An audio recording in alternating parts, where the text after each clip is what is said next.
പാട്ടുവേദിയിലേക്ക് മനോഹര ഗാനവുമായി നിവേദി എത്തുന്നു.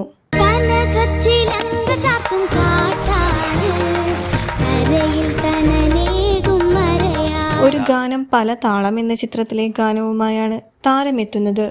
വാണി ജയറാം ആലപിച്ച് അനശ്വരമാക്കിയ ഗാനം അതേ മനോഹാരിതയിലാണ് താരം ആലപിക്കുന്നത്. അധികമാരും കേട്ടിട്ടില്ലാത്ത ഒരു പാട്ട് കൊണ്ടുവന്ന് അതിമനോഹരമായിട്ട് പാടും.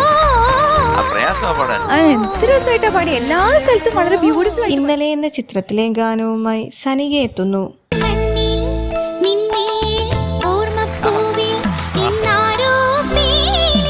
ഈ പാട്ട് നമ്മൾ പഠിച്ചു പാടുക എന്ന് പറഞ്ഞു കഴിഞ്ഞാല് ഒരു ടാസ്ക്. പാട്ടും ഡാൻസുമായി രാഗവേദിയെ വിസ്മയിപ്പിക്കാൻ കുഞ്ഞു ധ്വനിയെത്തുന്നു.